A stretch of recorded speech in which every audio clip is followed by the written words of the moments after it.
जैसा बिंडा इन्होंने शक्ति की तरफ फेंका तो शक्ति वहाँ से बाइक उठा के दौड़ पड़ा जी। हमारे बड़े बच्चे ने सोचा भाई जब तू शक्ति के साथ जा रहा है तो कभी तेरा भी चोट ना मारता है, तो उसके पीछे पीछे वो भी गाड़ी से उतरे, बिंडे लिए, फिर विंडो से पिटाई की उसकी। साहिल से हिट किया हुआ बच्चे को, छाती भी हिट की हुई है उसकी, मतलब दिल पूरा फटा हुआ था जी, लीवर पूरा फटा हुआ था, एक लेफ्ट साइड की किडनी पूरी डैमेज हो रखी थी, अंदरूनी चोट से। एक नॉर्मल बीहेव से मिलने गई थी मैडम, ऐसे ऐसे काम है। हाँ, ऐसे में मैडम ऊपर से नीचे नहीं उतर के आई, बोली मैं पब्लिक से नीचे डीलिंग नहीं करती, नहीं बात ही नहीं की, इसलिए आपने हाँ इसलिए हमने रोड जाम 3 घंटे 3 से 4 घंटे।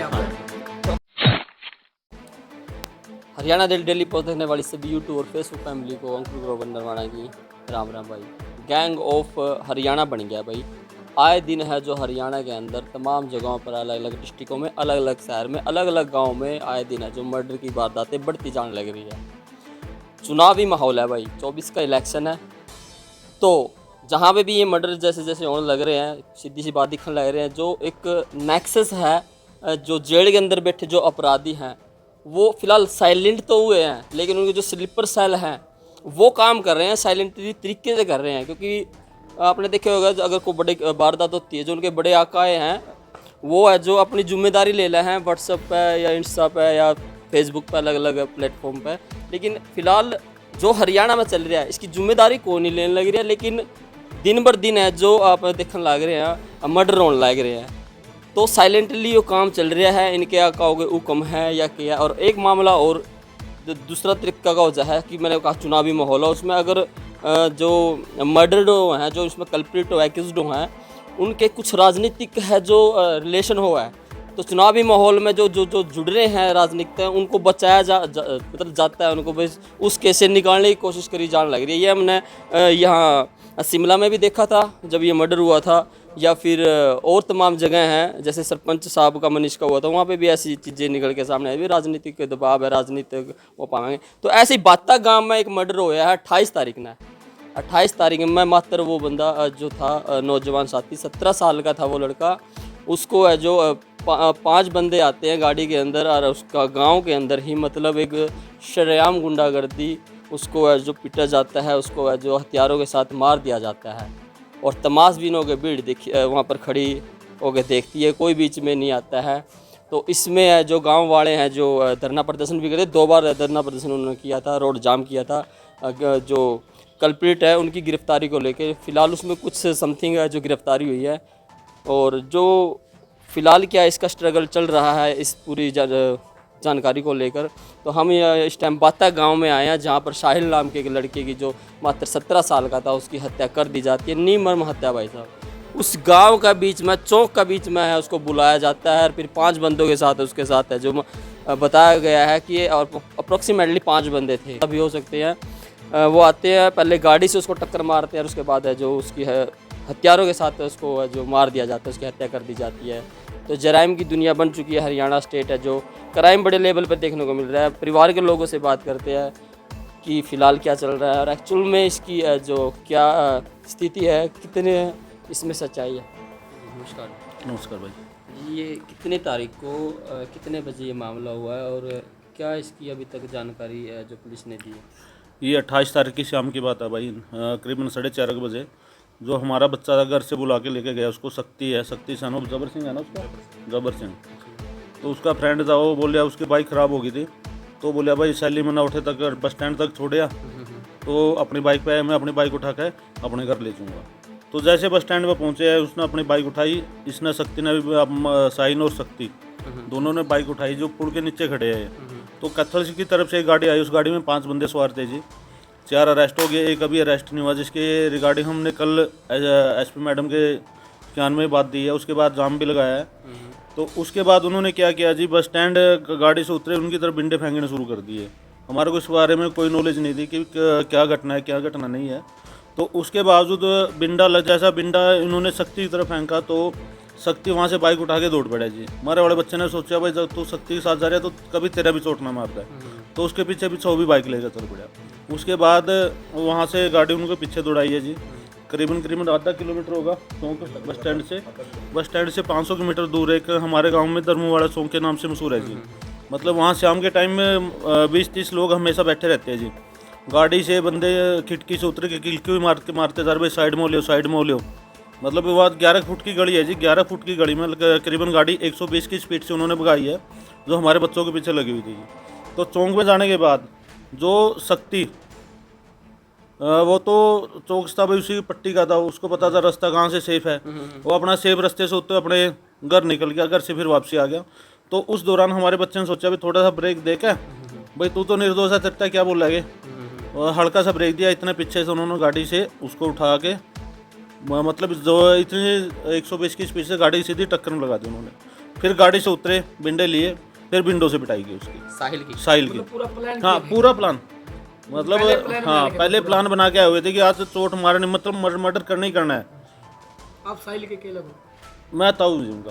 क्यों ऐसे इन्होंने बता, कोई पुरानी रंजिश है? जो कुछ लेने शक्ति देने लड़का था, शक्ति का इनका 24 तारीख को झगड़ा हुआ था जी। शक्ति और नकुल योगेश, 2 लड़कों के साथ झगड़ा हुआ था, गांव में उनके साथ पिटाई भी है। 26 तारीख को 302 नंबर FIR है, जो नकुल और क्या नाम था उसका, योगेश, अजय और नकुल ने इसके शक्ति के खिलाफ पर्चा दर्ज करवाया है, 302 FIR नंबर है उसका। तो उसके तहत इन्होंने उसको शक्ति को मारने के प्री प्लान से वहाँ से आया था। मारने शक्ति को आए हाँ थे? मारने शक्ति को आए थे। तो साहिल का दोस्त था? हाँ साहिल का दोस्त था। तो उन्होंने सोचा भाई ये साहिल शक्ति के साथ मरा हुआ है, तो इसने भी रगड़ दिया। हाँ। अच्छा, अभी पुलिस ने इसमें कितनी गिरफ्तारी करी है? पुलिस ने इसमें करीबन 4 गिरफ्तारी करी है। तो उसमें से एक तो अजय हो गया, एक अपना नकुल हो गया, और क्या नाम था, एक विशांत हो गया जो यूपी सहारनपुर से। उसके लड़के पे पहले भी 2-3 केस है, जो यूपी वाला है। ठीक है, हाँ यूपी से है जी, सहारनपुर डिस्ट्रिक्ट से है। हाँ पहले पता नहीं 2-3 केस उसके पास पहले भी है। वो उसका इस केस से क्या लिंक, क्या वो यहीं का हाँ, कोई रिश्तेदार वो है? यहीं रहता था जी, उसकी बुआ है यहाँ पे। हाँ जो नकुल है ना, जो नकुल अपराधी है, उसके मामे का लड़का है वो। अच्छा, 2 गुटे में रंजिश का हाँ, मामला 2 है? गुटों में क्या रंजिश का मामला, पत्तियों का हाँ। मामला है? नहीं पत्तीवाज कोई मामला नहीं है। उनकी जो गुट है, उन्हीं की पत्ती से दोनों गुट है। इसमें साहिल का तो कोई लेना लोहा तो कोई लेना देना था ही नहीं भाई। हाँ उनकी पत्ती के अंदर ही पत्ती के अंदर ही 2 गुट बने हुए हैं जी उनके। दोनों गुटों के आपसी झगड़ा होता रहता है। आप गांव में पता करो जी, गांव उनकी पट्टी से ही पता कर लो जी आप। शक्ति को उससे कनेक्ट करके इससे हाँ बदला लिया शक्ति को कनेक्ट करके इससे बदला लिया। शक्ति के विरुद्ध 26 तारीख को 302 नंबर मुकदमा नंबर के तहत FIR भी दर्ज है। शक्ति ने भी कभी चोट पहुंचाई है, कभी हाँ, सिगुरबाजी में? 24 तारीख को शक्ति ने पहले उनको चोट मारी है। पहले शक्ति ने हाँ, मारी है, लेकिन योगेश को और नकुल को। उस केस में कुछ पुलिस ने की थी कुछ नहीं, कार्रवाई? कोई कार्रवाई नहीं हुई। जस्ट एक FIR दर्ज की हुई है 302 नंबर मुकदमा के तहत, उसके उनके विरुद्ध कोई कार्रवाई नहीं हुई। अगर उस टाइम ये कार्रवाई हो जाती तो ये तो रंजिश, आज हाँ साहिल ये जिंदा घटना, हाँ ये होता। घटना नहीं थी। पुलिस का बहुत बड़ा लूप पुलिस में है देखने को। क्योंकि जो जिस टाइम 302 के तहत उन्होंने मुकदमा दर्ज किया है, 302 FIR नंबर के तहत, तो उसके पर उन्होंने 2-3-4 दिन कार्रवाई नहीं करी है। उन्होंने सोचा भी कार्रवाई नहीं हुई, अपना पुराने रंजिश के तहत इसका चोट मार दो। और अब आप कल ने भी आपने जो धरना प्रदर्शन किया हम था, जस्ट एक SP मैडम की नॉलेज में केस डालने के लिए गए थे जी। 4 लड़के अरेस्ट हो चुके हैं, 5वां लड़का गांव में घूमने लग रहा है। उसकी वजह से हमारे गांव में पूरी तरह से रोष बना हुआ था। गांव में देखा गया वो लड़का? देखा गया जी। मैंने पुलिस को इन्फॉर्मेशन भी की थी, करीबन परसों की बात है ये। मैंने टाइम भी बताया था उनको, सुबह मॉर्निंग में 9:42 में मैंने CI स्टाफ के इंस्पेक्टर को कॉल की थी, सर ऐसे लड़का दिखा गया है। तो CI स्टाफ वाले ने पता नहीं एक्शन लिया नहीं लिया। तो मैंने उनकी नॉलेज में डाला था कि लड़का गांव में घूम रहा है। और आपको खतरा है उस लड़के से अभी? खतरा तो चलो, खतरे तो अलग चीज़ है। उसकी वजह से मतलब ये ना हो कि गाँव में कोई तनावपूर्ण स्थिति पैदा हो।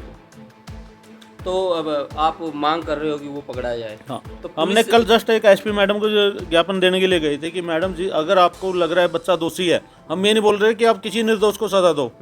हम यार जिस तरह हम तड़फन लग रहे हैं हमारी वजह से, क्यों कोई तड़फ है भाई? दोषी है तो पकड़ो जी। अगर FIR में नाम है, एक बार अरेस्ट कर लो। अगर बाद में दोषी निर्दोष निकल रहा है तो हम बिकवाई देगा भाई निर्दोष है। आप लेकिन क्यों ये किसान confirm है वो 5 आए थे और 5 आए थे ये जी। लड़का था जो फरार है। देखो आगे का कैथल से 5 बंदे आए थे। पुलिस की नॉलेज में ये बात है कि आज उन्होंने जो दूसरा पक्ष है SP मैडम के पास गए, उन्होंने बोला कि कैथल से 5 लड़के ही आए थे। तो वहाँ बस स्टैंड पे उतरा है या वहाँ उतरा है वो तो पुलिस बताएगी ना। पुलिस प्रशासन में क्यों नहीं पकड़ा वाला ऐसे गांव में? पुलिस प्रशासन को ये डाउट है कि कभी बच्चा निर्दोष ना हो जी। ठीक है, पता नहीं किसकी प्रेशर से बोल रहे हैं, कोई राजनीतिक दबाव भी हो सकता है जी। क्यों जिस हिसाब से क्या होता है 300 जो जिस टाइम किसी के विरुद्ध कोई मुकदमा दर्ज होता है ना, तो सबसे पहले गिरफ्तारी होती है, खासकर 302 और 307 में। उसके बाद ही तफ्तीश होती है। यहाँ उल्टी कार्रवाई होने लग रही है, पहले तफ्तीश होने लग रही है, उसके बाद फिर वो अरेस्ट करने की कोशिश करेगा। कोई राजनीतिक इससे मतलब माइंड में सीधा जा रहा है कि कोई राजनीतिक प्रेशर है जिसकी वजह से कार्रवाई इस तरह से हुई। कल जो रोड जाम किया था इबागा के आश्वासन दिया। कल रोड जाम करना हमारा कोई इशू नहीं था भाई। पहले हम एसपी मैडम से एक नॉर्मल बिहेव से मिलने गई थी, मैडम ऐसे ऐसे काम है। हाँ, एसपी मैडम ऊपर से नीचे नहीं उतर के आई, बोली मैं पब्लिक से नीचे डीलिंग नहीं करती। नहीं, बात ही नहीं की। तो इसलिए आपने हाँ, इसलिए हमने रोड जाम 3 घंटे जी, 3 से 4 घंटे। हाँ। तो अब किस बात को लेकर सहमति हुई है जो आपने कल रोड खोल दिया? कल एसपी मैडम आई, फिर मौके पे उन्होंने बोला कि मैंने आपको बताया, उन्होंने यही बात बोली है कि पहले मैं तफ्तीश करूंगी इंक्वायरी को, उसके बाद ही दोषी को अरेस्ट करूंगा। अगर दोषी मिलता है तो अरेस्ट करूंगी, अगर नहीं मिलता तो मैं अरेस्ट नहीं करूँगा। आपकी तरफ से क्या एग्री, आपने कुछ शर्त रखी कि भाई इतने तक का एस्टीमेट है, उसके बाद हम पूर्ण जो धरना प्रदर्शन करेंगे? भाई शर्त रखने तक कुछ नहीं होता, वही लड़ाई झगड़े करने वाले काम है। जिस तरह मैडम बोलिया भाई, टाइमिंग बोलिया भाई मैडम आप 2, 4 या 6 दिन, हफ्ते 10 दिन में कब तक आप ये फाइनल कर दोगे बच्चा दोषी है या निर्दोष है? तो उन्होंने बोला 2 या 3 दिन में मैं आपको फाइनल करके दे दूँ। गाँव में कोई सीसीटीवी फुटेज ऐसे आई हो? सीसीटीवी फुटेज पुलिस प्रशासन के कब्जे में जो भी है, तो उन्होंने हमारे को दिखाई नहीं है। वो बोल रहे हैं कि ये मर्डर है। हाँ, जाँच चल रही है। मामला आपने देख लिया है भाई, जो 17 साल का जो वो 17 साल का वो लड़का था, उसको है जो बुलाया जाता है और उसके बाद है 5 बंदे है गाड़ी में आते हैं, कैथल से वो आते हैं। पूरा प्री प्लान्ड है ये मर्डर है जो किया गया है, गुंडों की तरह है जो जैसे हम फिल्मों में देखते थे। उनका पीछा किया गया और फिर उनको घेर किया गया, साहिल को मार दिया गया। इसमें बता रहा हूँ, जो उनकी मेडिकल रिपोर्ट आई है, मेडिकल रिपोर्ट में क्या होता है, जब भी कोई एक्सीडेंट होता है कहीं ना कहीं शरीर पे कोई खरोच होती है। उसके शरीर पे कहीं भी कोई खरोच नहीं थी। जो मेडिकल में पुष्टि हुई है कि जैसे उसको पीछे से धक्का लगाया ना गाड़ी ने, तो नीचे उतर के जैसे अपना वो मुसल होते हैं ना, मतलब पहलवान मुसल होते हैं, मतलब इस तरह से हिट किया हुआ बच्चे को। छाती भी हिट की हुई है उसकी, मतलब दिल पूरा फटा हुआ था जी, लीवर पूरा फटा हुआ था, एक लेफ्ट साइड की किडनी पूरी डैमेज हो रखी थी, अंदरूनी चोट थी।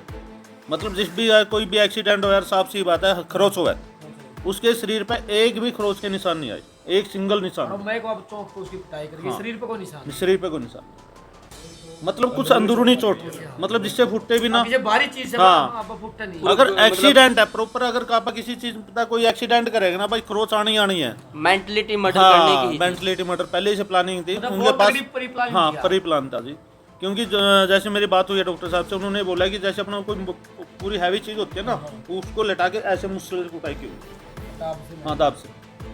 मैं मेरे दर्शकों को बता दूं, जो ये रिपोर्ट आई है, पोस्टमार्टम रिपोर्ट आई है, ये एक बहुत महत्वपूर्ण रिपोर्ट होती है। इसमें क्या होता है, जो एक्यूज होते हैं जिन्होंने मर्डर किया है, ये एक इसका एक एक्ट वो होता है कि मेंटलिटी क्या रही थी उसको मर्डर करने की। क्या वो एक एक्सीडेंटल मर्डर था, लेकिन अगर वो उसका जो मतलब उसकी आक्रांता कितनी थी, वो कितना उसको लेके अग्रेसिव था उसको मारने के लिए, तो ये एक प्लस पॉइंट बन जाता है जो मुजरिम होता है उसको सज़ा दिलवाने के लिए।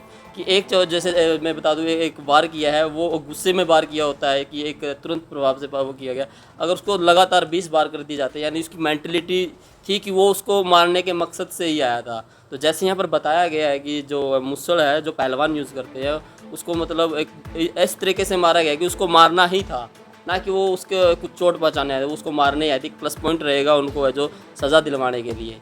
तो ये भी एक नई बात सामने आई है, जिससे अभी बताया गया कि दिल भी फटा है और जो किडनी है वो भी पूरी तरह से फटी हुई है, हार्ट भी फटा हुआ है। तो ये प्लस पॉइंट रहेगा उनको सज़ा दिलवाने के लिए। इस चीज़ का उनको फ़ायदा नहीं मिलेगा, बेनिफिट नहीं मिलेगा। तो हरियाणा में बढ़ रहे क्राइम को देखते हुए, जैसे आज हम बाता में बैठे हैं, शिमला में हुआ था, फिर अपना कैबरछा हुआ था, जगह जगह ये मर्डर हो रहे हैं और चुनावी माहौल है और अपना राजनीतिक फ़ायदा भी कुछ लोग उठा लेते हैं। तो आप सभी इस राय मुद्दे पे क्या सोचते हैं, अपनी राय कमेंट सेक्शन में जरूर रखिएगा।